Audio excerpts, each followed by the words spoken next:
Miss Marple and the Death by Jam Preserve, narrated by William from Mindful Musings. Welcome to Mindful Musings, where we explore the quieter mysteries that linger in the corners of everyday life. I'm your host, William, and tonight we have a particularly unsettling tale from the village of St. Mary Mead.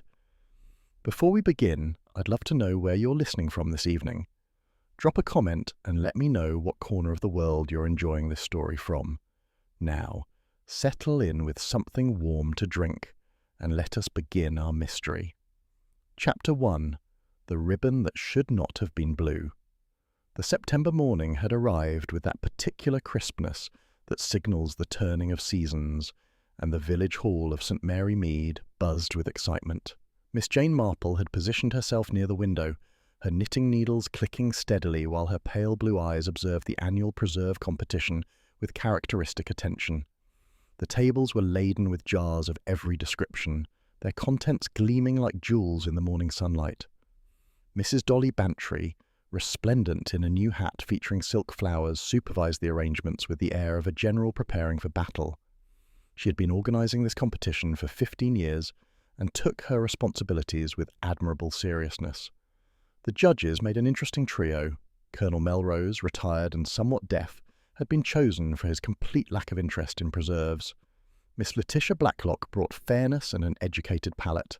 And finally, there was Mr. Edmund Cray, a newcomer who had moved into Gossington Lodge that spring and had been persuaded to lend his expertise as a former food critic for a London newspaper. Miss Marple found herself studying Mr. Cray with particular interest. He was a man in his early 50s, well-dressed in a studied casual manner, with iron-grey hair and sharp features. He moved among the preserve jars with professional superiority, occasionally lifting one to examine it before setting it down with a small expression of disdain. The judging proceeded according to ritual. Each judge received a small spoon, a glass of water, and scorecards. The room fell silent as they began their work, broken only by the gentle clink of spoons against glass and occasional murmurs of appreciation or criticism. It was when they reached entry number 17, a jar of damson plum preserve with an unusually dark, rich colour, that Miss Marple noticed something curious.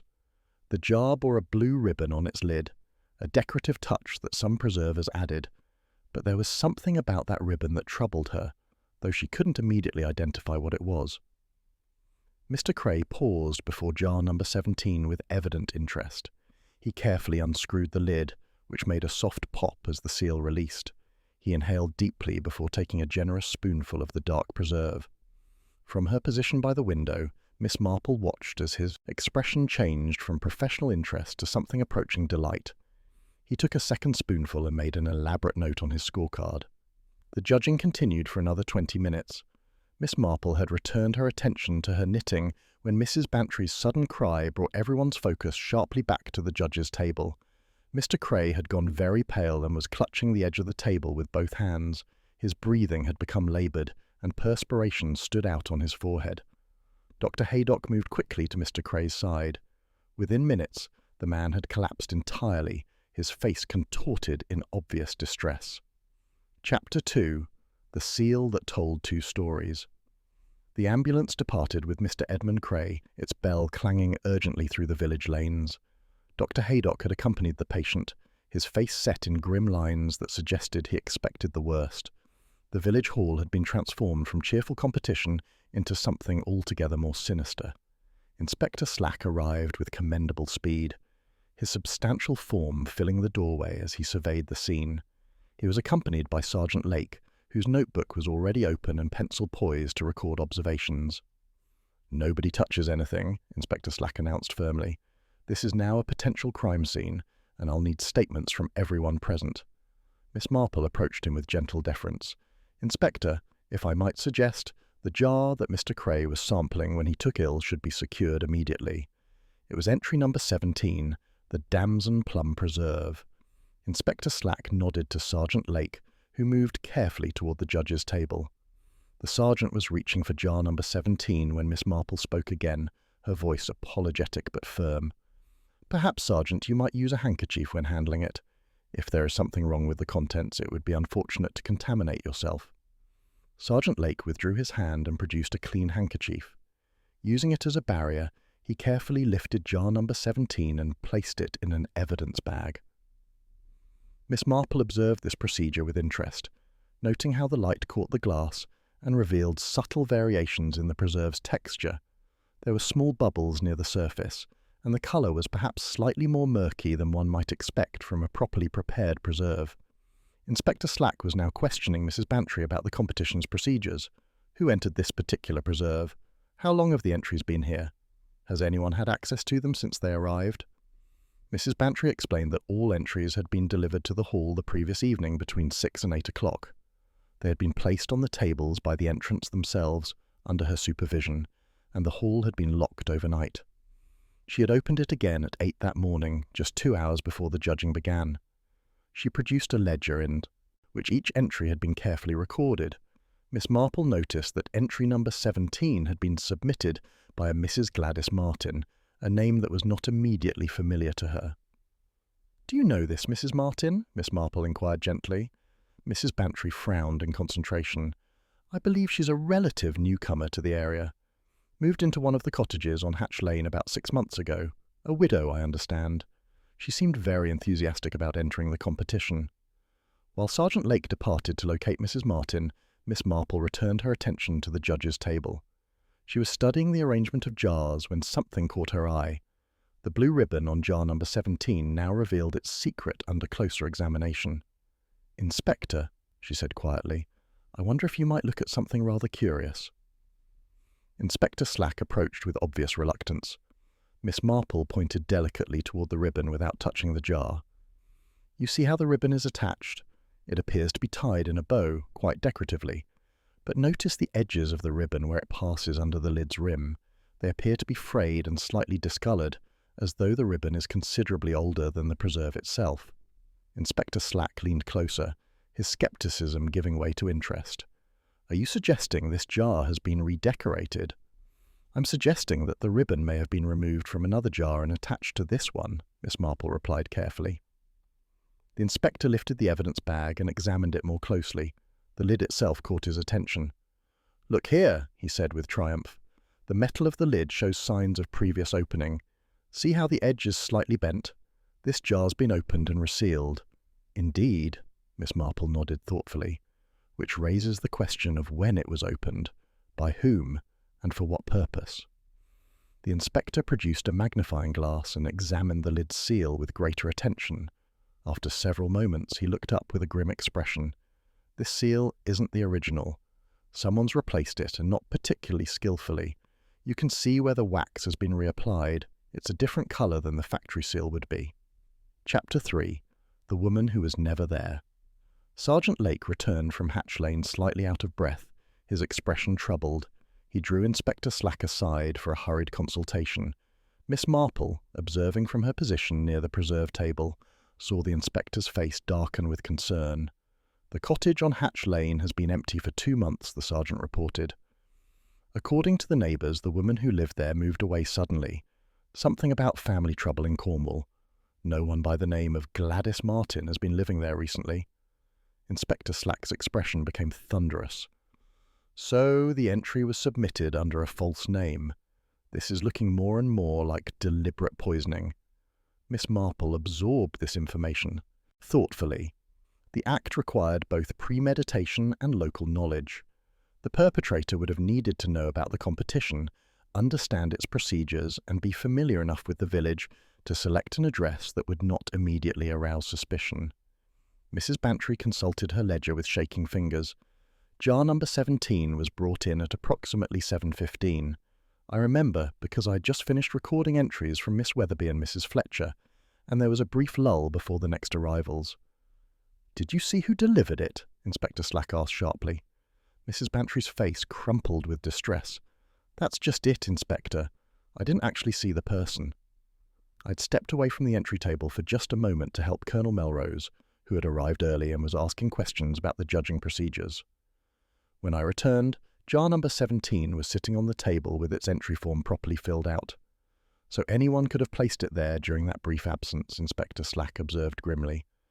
"I suppose so, though it couldn't have been more than 2 or 3 minutes that I was away from the table," Mrs. Bantry replied miserably. Miss Marple spoke up from her position by the window. "Mrs. Bantry, dear, you mentioned that Colonel Melrose arrived early and distracted you with questions. What sort of questions?" "Oh, the usual sort of thing," Mrs. Bantry replied. "He wanted to know how many entries there were, what the categories were, whether he was expected to taste everything. Quite standard concerns for a first-time judge. And how long was Colonel Melrose in the hall before the other judges arrived? Perhaps 20 minutes or so. Miss Blacklock arrived shortly after 7:30, and Mr. Cray came at 7:45. Miss Marple set down her knitting and approached the preserve table once more. Entry number 17 had been placed in the middle section of the table, neither prominently displayed at the front nor hidden at the back. It was positioned among other jars of similar dark-coloured preserves, where it would not stand out as unusual. "Inspector," she said thoughtfully, "I wonder whether the person who placed this jar understood something about how the judging would proceed. The poisoned preserve was positioned exactly where it would be sampled, approximately halfway through the judging process." The inspector considered this observation with growing respect. "You're suggesting the killer understood the mechanics of the competition well enough to position their entry strategically?" "It would seem so," Miss Marple replied, "which suggests someone with either experience in such competitions or close observation of previous year's events." At that moment, Dr. Haydock returned from the hospital, his face grave. "I'm afraid Mr. Cray has died," the doctor announced without preamble. "Despite our best efforts, the symptoms progressed too rapidly. He experienced severe respiratory distress and muscular paralysis consistent with botulism poisoning." A collective gasp ran through the remaining competitors and observers. Botulism was a word that carried particular horror, associated with improper food preservation and potentially fatal consequences. Inspector Slack's expression hardened. "So, we're definitely dealing with murder. Doctor, how quickly does botulism act? In cases of foodborne botulism, symptoms typically appear within 12 to 36 hours of ingestion," Dr. Haydock replied. "However, in severe cases with high bacterial loads, symptoms can manifest much more rapidly within as little as 2 to 4 hours. Mr. Cray's rapid decline suggests he ingested a very concentrated dose of the toxin." Chapter 4. The Cottage Where Nothing Grew. The following morning brought rain to St. Mary Mead, a steady drizzle that transformed the village lanes into grey passages. Miss Marple, undeterred by the weather, had donned her mackintosh and walking shoes and made her way to Hatch Lane, that quiet row of cottages that had yielded one significant clue. The cottage in question, number 7, stood slightly apart from its neighbours, separated by an overgrown hedge. The small front garden showed signs of neglect, with weeds pushing through the pathstones and flower beds reverting to tangles of bramble and nettles. Miss Marple paused at the gate, ostensibly to adjust her umbrella, but actually to observe the property with characteristic thoroughness. The windows were curtainless and dark, and a general air of abandonment hung over the place. Yet something caught her attention. The kitchen garden at the side of the cottage showed signs of recent activity. The soil had been turned, though nothing was currently growing, and there were remains of wooden stakes that might have supported runner beans or peas. "Investigating, Miss Marple?" She turned to find Inspector Slack approaching, his substantial form made imposing by a large black umbrella and raincoat. "Merely taking a constitutional, Inspector," she replied mildly. "Though I must confess, I found myself curious about this cottage and its mysterious former tenant." Inspector Slack consulted his notebook. "I've been making inquiries among the neighbours. The cottage was let to a woman who gave her name as Mrs. Gladys Martin, same name as on the preserve entry. She moved in 6 months ago, kept largely to herself, and left quite suddenly about 2 months past. Did anyone get to know her well? That's the curious thing. The neighbours describe her as pleasant but private.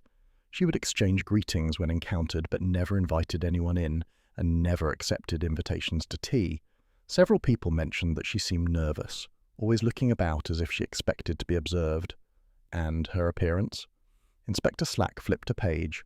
Middle-aged, possibly late 40s or early 50s, described variously as having brown hair, grey hair, and auburn hair, which suggests either she wore different wigs or the neighbours weren't paying close attention.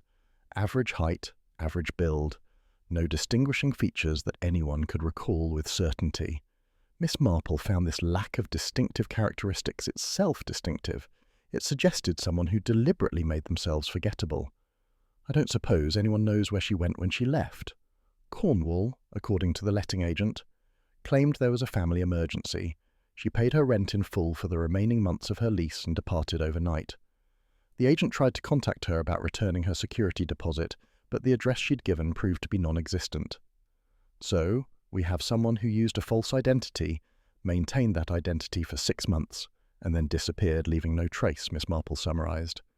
Inspector Slack produced a key from his pocket. I obtained this from the letting agent. The cottage is still technically under lease, so we have legitimate access. The interior told a story of hasty abandonment. A few pieces of furniture remained, but all personal effects had been removed. The kitchen was bare except for basic crockery and a few pots and pans. It was in the kitchen that Miss Marple made her most significant discovery. The pantry, a small cool room off the kitchen, showed signs of having been used extensively for food storage. Wooden shelves lined the walls, and the floor bore circular marks where jars and containers had stood for extended periods. Inspector Slack ran his finger along one shelf. She kept a well-stocked pantry by the look of it. Probably did a lot of preserving. Miss Marple bent down to examine the floor more closely, her magnifying glass emerging from her handbag. "Inspector, look at these marks. They suggest that whatever was stored here was removed fairly recently. The wood beneath shows a different colour where the jars protected it from light." "So she removed her preserves when she left," Inspector Slack observed. "But why remove them at all?" Miss Marple asked. "If one is abandoning a cottage in haste, why take the time to pack up preserved foods, unless those preserves were important for some reason beyond simple sustenance?" Chapter 5. The Judge Who Knew Too Much. The inquest into Edmund Cray's death was held 2 days later in the village hall. The preserve tables had been cleared away, replaced by a more sombre arrangement of chairs and a table for the coroner.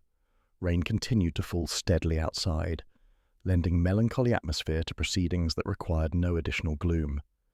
Miss Marple had positioned herself in the third row, close enough to observe but not so prominent as to draw attention. The coroner, Mr. Sims, was a precise man who took considerable pride in his thoroughness. Dr. Haydock was called first to describe the medical circumstances. The symptoms presented were entirely consistent with botulism poisoning. The victim experienced difficulty breathing, progressive, muscular paralysis, and ultimately respiratory failure. Laboratory analysis confirmed the presence of Clostridium botulinum bacteria in concentrations that would prove fatal within hours of ingestion. The coroner made careful notes. And there is no possibility that this contamination occurred naturally. Dr. Haydock was emphatic. The jar showed clear evidence of tampering. The original seal had been broken and replaced, and the contents had been deliberately contaminated. This was not an accident of poor canning practices, but purposeful introduction of toxic material. Mrs. Bantry gave her account next, describing the competition and the circumstances surrounding the submission of entry number 17. Her distress was evident as she described her brief absence from the entry table. Colonel Melrose testified that he had arrived early at Mrs. Bantry's suggestion. She wanted to brief me on the judging procedures. I'm afraid I may have kept her occupied longer than intended with my questions.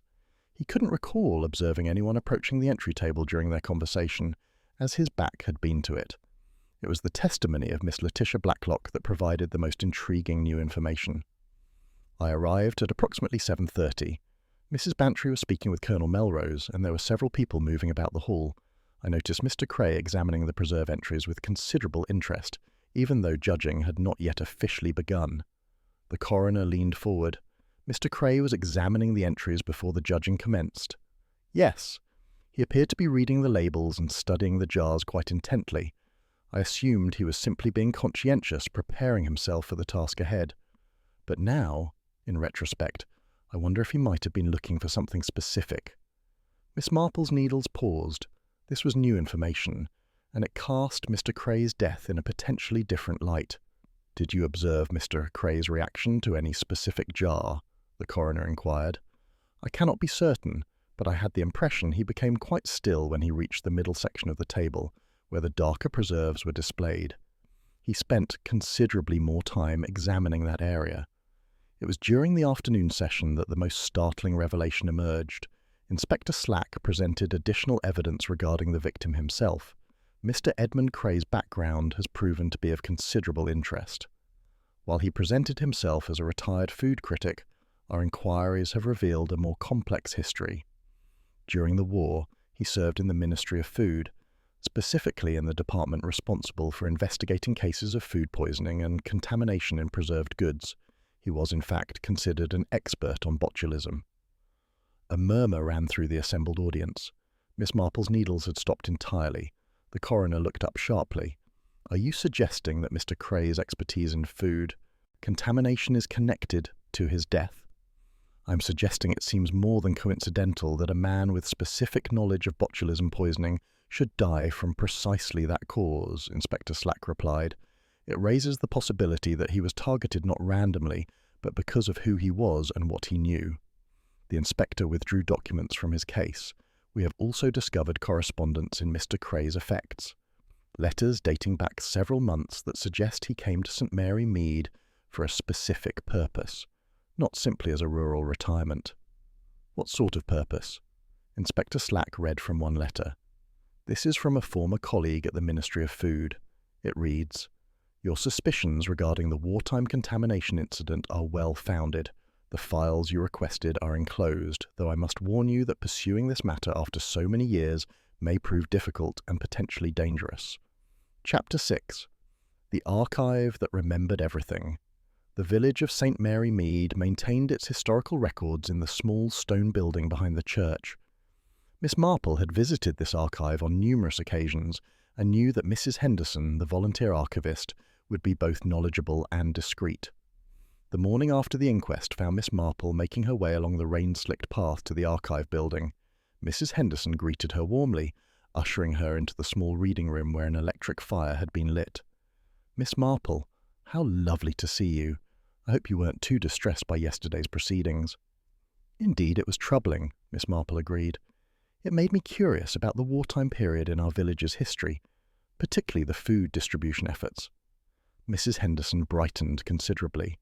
The WVS was particularly good about documenting their activities. She moved to a filing cabinet and withdrew several large ledgers bound in dark green cloth. "These are the WVS records from 1940 through 1945. You'll find all the major activities documented here, including the names of volunteers." Miss Marple spent the next hour absorbed in these records. The WVS had indeed been active in St. Mary Mead, operating a communal kitchen, organising food collections and providing instruction in various domestic skills made necessary by rationing. As Miss Marple continued reading, one name began to appear with increasing frequency in the later war years, particularly in connection with food preservation demonstrations and distribution of canning supplies. "Mrs. Henderson," Miss Marple called softly, "might you help me with something? This name here, I cannot quite make out the handwriting." The archivist peered over her shoulder. "That's Mrs. Dorothy Henshaw, a lovely woman who moved here in 1943 with her husband, who was recovering from injuries. She became quite active in the WVS and was particularly skilled in food preservation." "Is Mrs. Henshaw still in the village?" Mrs. Henderson's face clouded. "Oh no, I'm afraid. She passed away shortly after the war ended in early 1946. Quite tragic. She had seemed in good health but developed a sudden illness and was gone within days. Her husband was devastated and moved away shortly thereafter." "What sort of illness?" Mrs. Henderson frowned. "I was quite young then, but I remember my mother saying it was some form of food poisoning. Ironic, given Mrs. Henshaw's expertise in food safety. There was some speculation about whether she might have accidentally consumed something from her own preserved goods that had gone bad." Miss Marple made a mental note of this information. The death of an expert in food preservation from food poisoning, occurring just as the war ended, and roughly a year after the wartime contamination incident Mr. Cray had been investigating, seemed too coincidental to dismiss. "I don't suppose there are any photographs of Mrs. Henshaw in the archive." Mrs. Henderson moved to another cabinet. "We have several group photographs from WVS events." After several minutes of searching, she produced a photograph mounted on cardboard. "That's Mrs. Henshaw there, third from the left in the second row. This was taken at a food preservation demonstration in the summer of 1944. Miss Marple studied the photograph intently. The woman appeared competent and friendly, though there was something in her expression, a wariness around the eyes, that suggested someone accustomed to being careful. "Are there any other records that might mention Mrs. Henshaw?" Mrs. Henderson returned with additional volumes. The council minutes from that period are quite detailed. As Miss Marple examined these records, a picture began to emerge of Dorothy Henshaw's activities. She had been appointed to a position with the local food distribution office in late 1943, responsible for ensuring that rationed goods were properly allocated. What particularly caught Miss Marple's attention was a note in the council minutes from December 1943 regarding a shortage of canning supplies. Mrs. Henshaw had reported that a shipment expected from the regional depot had not arrived, and an investigation had been launched.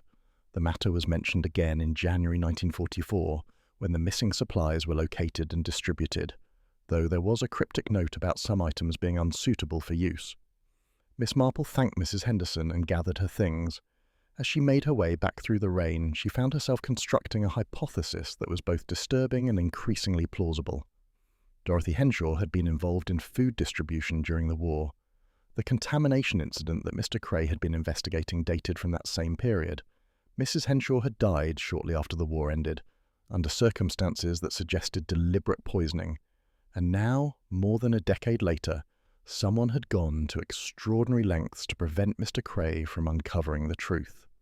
Chapter 7. The Nephew Who Inherited Nothing. Miss Marple had returned from the archive deep in thought when her maid, Florence, announced a visitor. "A Mr. James Henshaw to see you, Miss Marple. Says he read about the inquest in the newspaper and thought you might be able to help him." The man who entered was perhaps 60 years old, well-dressed but not ostentatiously so, with the careful movements of someone who had suffered physical injury. His face bore the lines of considerable sorrow, and his eyes held determination mixed with uncertainty. "Miss Marple, thank you for agreeing to see me without notice. I'm James Henshaw, Dorothy Henshaw's widower." He paused as if the words still caused pain. "I left St. Mary Mead shortly after my wife died in 1946, but I've followed the news from here over the years. When I read about Edmund Cray's death and the manner of it, I knew I had to come forward." "You knew Mr. Cray?" "Not personally, but I knew of him. During the war, I worked in the Ministry of Food's Administrative Division. Edmund Cray was in the investigative branch. We crossed paths occasionally. I knew his reputation as a thorough and incorruptible investigator. And you believe his death is connected to his work?" "I'm certain of it. Mr. Cray contacted me 3 months ago, asking questions about my wife's death and about her work during the war. He had been reviewing old ministry files and had come across something that troubled him." "What sort of something?" Henshaw hesitated.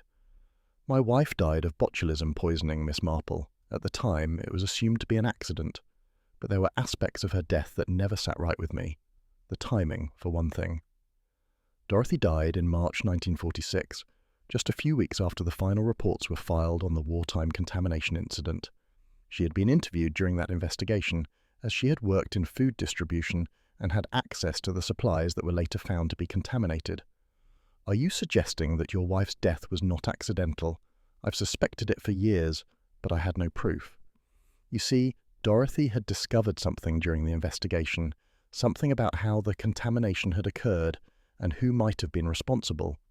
She told me she had evidence, documents that proved deliberate sabotage. But before she could present this evidence, she died. And the evidence? It disappeared. I searched our home thoroughly after her death, but whatever documents she had referenced were gone, either destroyed or taken by whoever poisoned her. Henshaw's voice broke slightly. By the time I realized the full implications, too much time had passed. No one would listen to a grieving widower with no evidence. "What did Mr. Cray tell you when he contacted you?"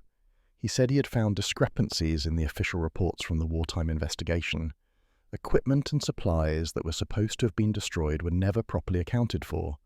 There were gaps in the documentation, signatures that had been added later, testimony that contradicted the physical evidence, and he believed your wife had discovered these same discrepancies. More than that, he believed Dorothy had identified the person responsible for the sabotage, someone who had been in a position to both contaminate the supplies and cover up the evidence afterward. He told me he was coming to St. Mary Mead to pursue his investigation quietly, to observe people and ask careful questions. He believed the person responsible had connections to this village. Did he share any names with you? He was cautious, said he needed more evidence before making accusations, but he did mention that he was particularly interested in anyone who had worked in food distribution during the war and who had remained in or returned to this area afterward. Mr. Henshaw, I must ask you a delicate question. Did your wife have any enemies? Anyone who might have wished her harm beyond this matter? Henshaw shook his head. Dorothy was well liked. She helped many families during difficult times. The only person who ever expressed any resentment toward her was her sister, Edith. Her sister? Dorothy's younger sister, Edith Carmichael. There had been some family dispute years before, something about an inheritance. They had been estranged for some time, but when Dorothy moved to St. Mary Mead, Edith suddenly appeared, claiming she wanted to reconcile. Dorothy welcomed her back. And where is this Edith Carmichael now? That's the curious thing. After Dorothy died, Edith disappeared again. I tried to contact her, but the address she had given proved to be false. It was as if she had never existed. Chapter 8. The photograph that changed expression. After James Henshaw's departure, Miss Marple sat in contemplative silence. She needed to see the photograph from the archive again, needed to study those faces with the knowledge she now possessed. The following morning found her once more at the archive building. Mrs. Henderson greeted her with evident pleasure and spread several photographs across the reading table. Miss Marple examined each carefully, using her magnifying glass to study not just Dorothy Henshaw, but also the other women who appeared alongside her. In one image from a food preservation demonstration, Mrs. Henshaw stood beside a table laden with jars and canning equipment. Another woman stood slightly behind her, partially obscured, but visible enough to see her face in profile. Mrs. Henderson, who is this woman here? I believe that might be Miss Edith Carmichael, Mrs. Henshaw's sister. She helped with some of the demonstrations, though she was never as prominent. Are there any photographs that show Miss Carmichael more clearly? Mrs. Henderson sorted through the collection. This one, from a WVS tea party in August 1944. The photograph showed women seated around tables. Edith Carmichael sat at one table, her face turned slightly toward the camera. Unlike her sister's pleasant features, Edith's face had a certain sharpness to it, a quality of intensity that the camera had captured. Miss Marple studied this photograph for several long minutes. Mrs. Henderson, I wonder if I might borrow these photographs temporarily. I promised to take the utmost care with them. Mrs. Henderson hesitated, then nodded. For you, Miss Marple, I'll make an exception. Armed with the photographs, Miss Marple made her next stop at Mrs. Price's cottage. The postmistress had a legendary memory for faces and village affairs. My dear Mrs. Price, I was hoping you might help me identify someone who may have been in the village during the war years. She showed Mrs. Price the clearer photograph of Edith Carmichael. Mrs. Price examined the image carefully. I do remember her, though not well. She wasn't here for very long and kept mainly to herself. There was something about her that always made me a bit uncomfortable. She seemed to be watching people rather than engaging with them. Did you ever see her after the war ended? Mrs. Price shook her head. She left the village quite suddenly, sometime in early 1946. There was talk that she had returned to London. No one seemed to know for certain. Miss Marple showed Mrs. Price the other photographs. As they examined each image, Mrs. Price provided commentary about the various women pictured. It was when they reached the final photograph that Mrs. Price suddenly went very still. Miss Marple, look at this woman here, in the back row on the right. Mrs. Price pointed to a figure standing at the very edge of the photograph, partially cut off by the camera's frame. Yes, I see her. Do you recognize her? I'm not certain, but something about the posture reminds me of someone. Wait here a moment. She disappeared and returned carrying a more recent photograph from a village fete held the previous summer. Several dozen people were pictured, and Mrs. Price pointed to one woman in the middle distance. Look at how this woman stands. The same shifted weight, the same angle of the shoulders. It's an unconscious thing, a habitual posture that people don't think to change. Miss Marple compared the two photographs closely. The woman in the recent image was older, her hair now grey, but the posture was indeed remarkably similar. There was something about the shape of the ear visible in profile that suggested they might be the same person. Who is this woman in the recent photograph? Mrs. Price consulted the back. That's Mrs. Martha Wilcox. She moved to St Mary Mead about 5 years ago, took one of the cottages on Mill Lane. Quiet woman, keeps to herself. I believe she worked in institutional catering before retiring. Institutional catering, Miss Marple repeated thoughtfully. The same profession James Henshaw had mentioned for Edith Carmichael. Do you think this Mrs. Wilcox might actually be Edith Carmichael? But why would she return under a different name? That is precisely what we need to determine, Miss Marple replied carefully. Chapter 9. The Preserves. That came from nowhere. Inspector Slack arrived at Miss Marple's cottage with Sergeant Lake, both looking sceptical but willing to hear what she had to say. Miss Marple had prepared tea and arranged the photographs on her sitting-room table, along with notes she had made. Inspector, Sergeant, thank you for coming. I believe I may have identified the person responsible for both Mr. Cray's death and for the wartime crimes he was investigating. Inspector Slack's expression suggested he was prepared to be impressed but would require considerable convincing. Go on, Miss Marple. She walked them through her reasoning, starting with Dorothy Henshaw's death and working forward to the identification of Martha Wilcox as possibly being Edith Carmichael.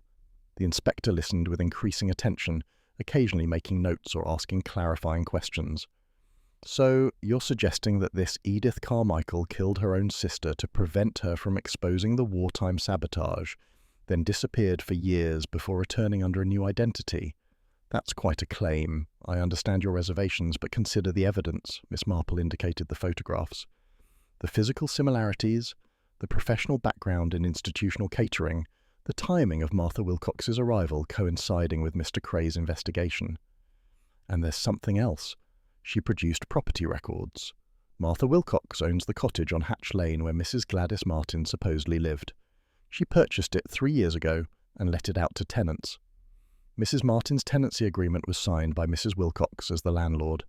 Inspector Slack and Sergeant Lake exchanged significant glances, so Mrs. Wilcox would have had access to the cottage throughout the period when Mrs. Martin was supposedly living there.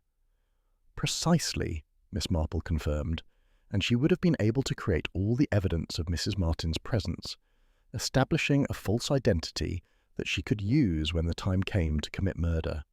But why go to such elaborate lengths? Sergeant Lake asked. If she wanted to kill Mr. Cray, why not do so more directly? Because she needed to ensure that the murder could not be traced back to her, Miss Marple explained patiently. By creating the persona of Mrs. Gladys Martin, she provided investigators with a suspect who didn't exist, someone who would lead the investigation away from Martha Wilcox. Inspector Slack was now fully engaged. What we need is evidence connecting Wilcox to the wartime crimes. Without that, we only have circumstantial evidence about identity changes, which isn't sufficient for an arrest. Miss Marple had anticipated this objection. Inspector, I believe the evidence exists in the cottage itself. If Mrs. Wilcox is indeed Edith Carmichael, and if she committed the wartime sabotage that killed several people, she would have needed to preserve evidence of her methods. People who commit such elaborate crimes often keep records, not out of sentiment, but to perfect their techniques. You're suggesting we search the cottage on Mill Lane.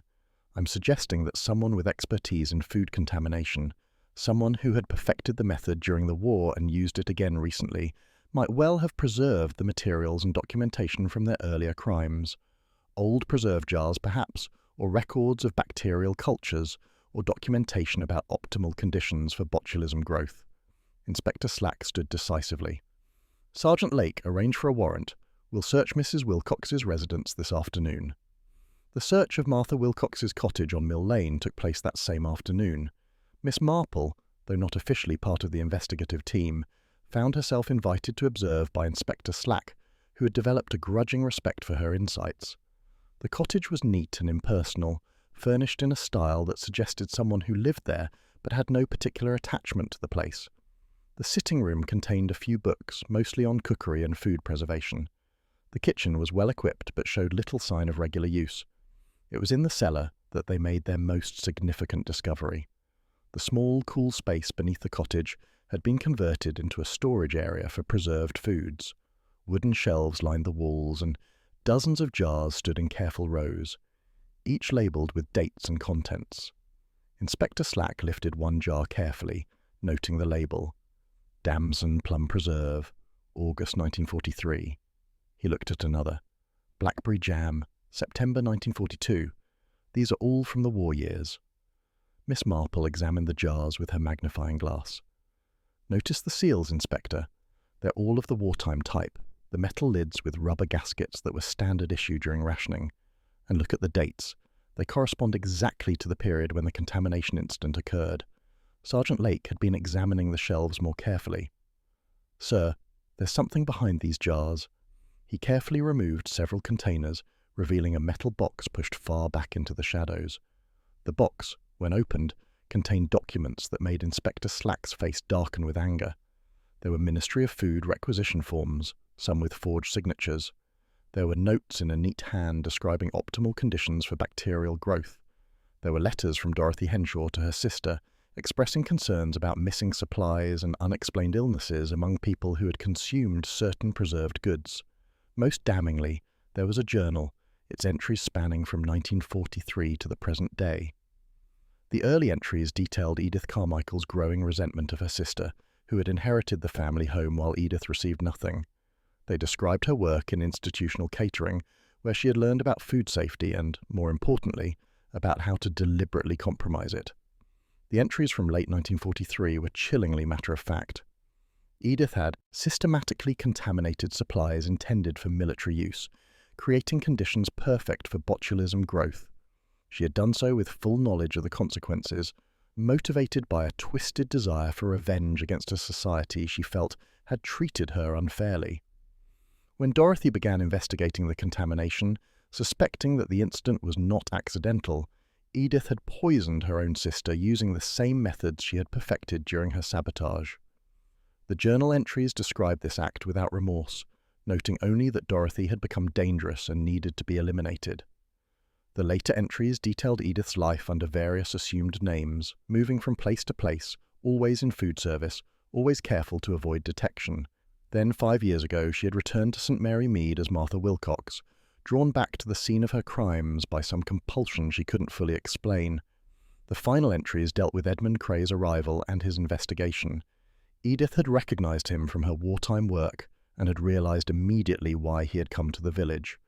The creation of the Mrs. Gladys Martin persona, the preparation of the contaminated preserve, the careful positioning of it at the competition, all were described in methodical detail. Inspector Slack closed the journal with a grim expression. This is a full confession to multiple murders spanning more than a decade. Where is Mrs. Wilcox now? Sergeant Lake had been making inquiries with the neighbours. According to the woman next door, Mrs. Wilcox left early this morning with a small suitcase, said she was visiting a cousin in Dover. Inspector Slack immediately dispatched Sergeant Lake to alert the Dover police and to check the train station. But Miss Marple, studying the journal entries, felt a cold certainty settling over her. "Inspector," she said quietly, "I don't believe Mrs. Wilcox has gone to Dover. Look at this final entry, dated yesterday evening." She pointed to the last lines written in the journal. "If they have discovered the cottage on Hatch Lane, they will soon discover everything else. I have lived with this for too long. Better to end it on my own terms than to face trial and imprisonment." Chapter 10. The Woman Who Preserved Her Secrets. The search for Martha Wilcox, also known as Edith Carmichael and Mrs. Gladys Martin, proved tragically brief. Her body was discovered late that evening by a couple walking along the cliff path near the coast. She had apparently consumed a preserve from her own collection, one contaminated with the same botulism toxin she had used to kill her sister and Edmund Cray. Dr. Haydock, called to examine the body, confirmed that death would have been relatively quick, given the concentration of the toxin. "She would have known exactly what to expect," he observed grimly. After all, she had perfected the method over many years. Inspector Slack stood looking down at the body with a mixture of anger and something approaching pity. She could have lived out her life quietly if she had simply let the past remain buried, but Cray's investigation threatened to expose everything, and she couldn't allow that. Miss Marple, standing slightly apart from the official proceedings, reflected on the tragedy of wasted lives and corrupted talents. Edith Carmichael had possessed genuine skill in food preservation, knowledge that could have been used to help people during the difficult war years. Instead, driven by resentment and a sense of injustice, she had turned that knowledge into a weapon. The inquest held a week later provided the official conclusion to the case. The coroner's verdict on Edmund Cray's death was murder by Edith Carmichael, also known as Martha Wilcox. The verdict on Carmichael's own death was suicide while of unsound mind. The wartime contamination incident was officially reopened, and the Ministry of Food issued a statement acknowledging that the deaths in 1943 had resulted from deliberate sabotage rather than accidental contamination. James Henshaw attended the inquest, his face bearing an expression of sad relief. After the proceedings, he spoke briefly with Miss Marple. "Thank you for uncovering the truth about Dorothy's death. For years I wondered if I'd been wrong to suspect foul play, if I had been allowing grief to create conspiracies where none existed. Now at least I know that her death was not meaningless, that she died trying to prevent further harm." Miss Marple accepted his thanks with gentle understanding. "Your wife was a brave woman, Mr. Henshaw. She recognized evil and tried to expose it, even at the cost of her own life." The village of St. Mary Mead slowly returned to its normal rhythms, though the annual preserve competition was quietly cancelled that year. Mrs. Bantry announced that when it resumed the following year, new procedures would be implemented to ensure the security of entries and the verification of entrants' identities. Miss Marple, sitting in her garden on a mild October afternoon, reflected on the case as her knitting needles clicked their familiar rhythm. The blue ribbon that had first caught her attention had indeed told a story, though not the simple one of decorative excess. It had been a link to the past, a fragment of evidence that connected present crimes to wartime sabotage. She thought about Edith Carmichael's long years of concealment, moving from place to place under different names, always carrying the burden of her crimes. The woman had been clever, meticulous and patient, but she had made the fatal error of returning to St. Mary Mead, drawn back perhaps by some need to revisit the scene of her first murder, or perhaps by simple loneliness and a desire for familiar surroundings. Edmund Cray's determination to uncover the truth about the wartime incident had cost him his life, but it had also prevented Edith from escaping justice. His investigation, combined with James Henshaw's persistent suspicions and Miss Marple's careful observations, had finally brought light to crimes that had been hidden for over a decade. Mrs. Bantry visited that afternoon, bringing tea and biscuits and the latest village gossip. The two friends sat companionably in the autumn sunshine, discussing everything except murder and poisoned preserves. It was only as Mrs. Bantry was preparing to leave that she mentioned the case at all. "You know, Jane, I've been thinking about that blue ribbon. How did you know it was significant?" Miss Marple smiled gently. The ribbon was old and frayed, yet the jar was supposedly new. It suggested that someone had gone to considerable trouble to make an old preserve appear new. And in my experience, when people take such trouble to create deceptions, it is usually because they have something quite serious to hide. You make it sound so simple. Most things are simple, really, once one understands the underlying pattern. Human nature doesn't change, you see. The motives that drove people to crime in the past are the same ones that drive them today. Greed, resentment, fear of exposure. And the methods may become more sophisticated, but the fundamental dishonesty remains the same. As the afternoon shadows lengthened across her garden, Miss Marple returned to her knitting, satisfied that justice had been served, however belatedly. The preserve jars that had contained death had been destroyed. The woman who made them had met her own end by the same methods she had used on others, and the truth about wartime crimes had finally been revealed. In St. Mary Mead, life would go on, as it always did. There would be other competitions, other gatherings, other small dramas and tragedies. And Miss Marple would observe them all, with her characteristic gentle attention, her knitting needles clicking steadily, ready to notice the small inconsistencies and overlooked details that might, once again, reveal the presence of evil lurking beneath the surface of everyday life. The end.